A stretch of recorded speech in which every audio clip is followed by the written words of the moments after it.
Yeah, Because I teach kindergarten through high school at Southampton. I'm a substitute teacher over there.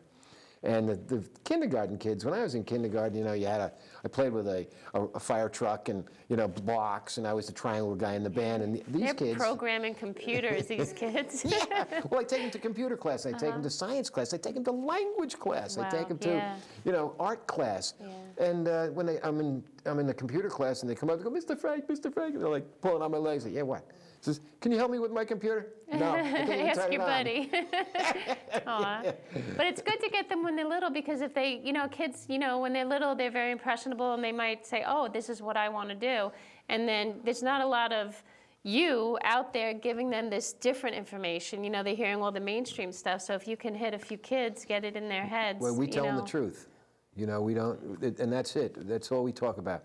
We know, there's we have a mission statement.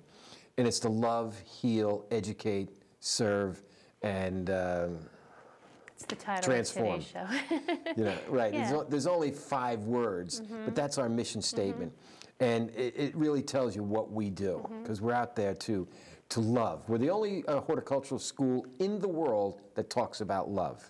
Love the earth. There you go. Yeah, love the planet. Gotta love everything. You know, it's got to be unconditional love. I read that you wrote that it comes from children, the unconditional love, because they are full of it. well, they teach you that, because you know, they come up and they say more. So you have to go out and buy food from them. You got to get 2 extra jobs. You got to do all this stuff for these kids, you know, because they teach you. They can draw all over your walls. And you're like, oh, that's great, honey. You know. Thanks for wrecking my car. I really appreciate it. I love you. And that's what it is. They teach us unconditional love. If you don't have kids, it's a harder road to find, but you can still do it. You know, and that's, and I think that we need to observe a lot of different things around us and slow our lives down, because everybody's upset, and the only way we feel that people are going to change from being programmed, and everybody's been programmed, and I'll step back on this a couple of seconds and tell you how. In 2007, they had a robotic conference in Europe, and they ordered all the countries of the world to go there and sign this agreement that they would not program robots to kill humans. People, right? So, which are drones. Okay, that's a robot. They just now program people to kill people. Well, what the last speaker was a scientist, and he goes, "I'd like to talk to you. I've been on the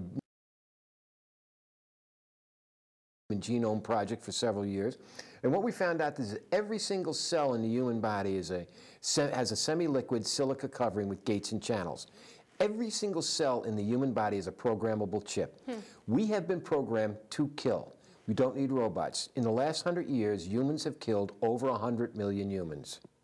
This blew the conference apart. You know, so we know that that we're programmed. We know we have to break the programming. So what we say is, you have to eat organically, because that starts it. Because the food coming out of the grocery stores is basically poisoned. The plastic that's in the cans, the acrylamides. You know, we've been fed what I used to call lies, but now I'm just saying that it's even more than that. You know. I mean, you go to the store and you know, if you look at your plastic containers, I think 1s and 2s are what is food safe. But you can buy like jelly and all kinds of things, and honey in these 5s and 7s, and 5 is, you know, it leaches toxins, and they're putting our foods into this. I mean, 1s and 2s are bad enough, but put it in containers that we know are not food safe. I don't understand that. You know, everybody takes diet soda, and we have the largest people in the world, and we have the biggest diabetes problem in the world, and in fact, the biggest growth industry in hospitals is amputations from diabetes. And everybody's drinking these diet sodas that are made with aspartame.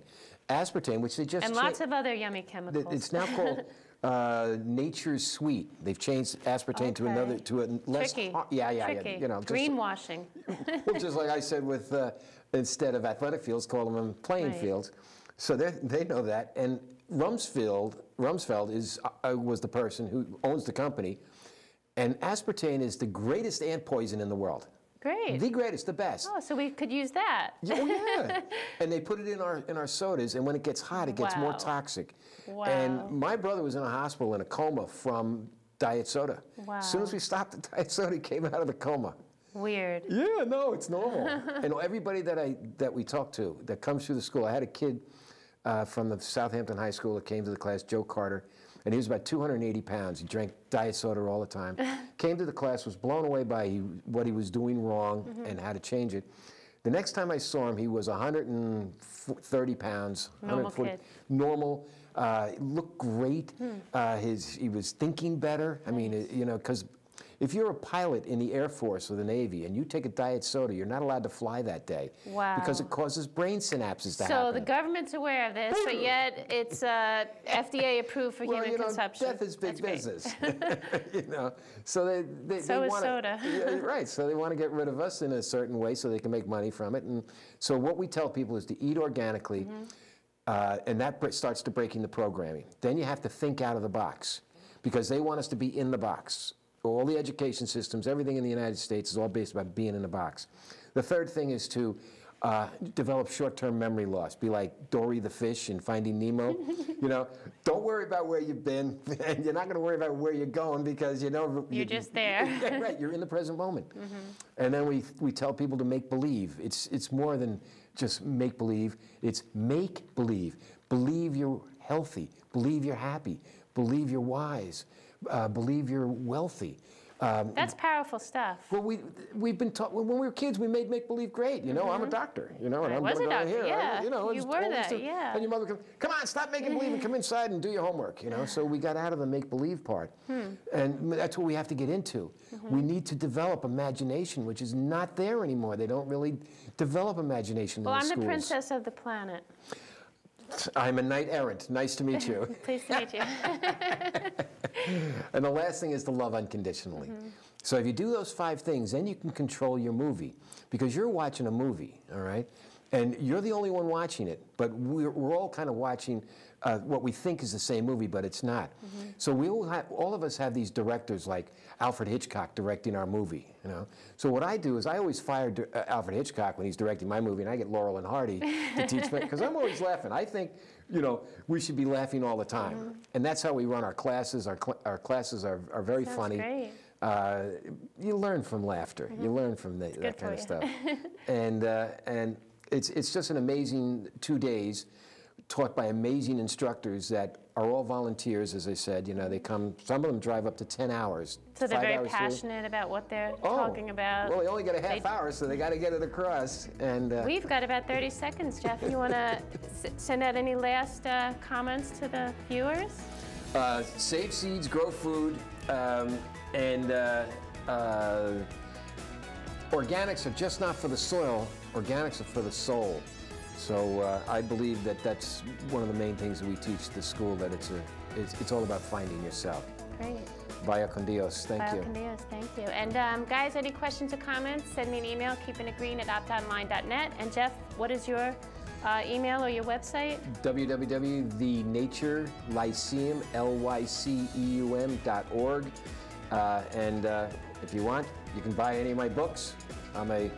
We have an organic book that's great. We have The Angels of St. Francis, The Druid, The Ambassadors. This is a great book. Is that a children's book? It's a children's book. That's great. And the artist was challenged.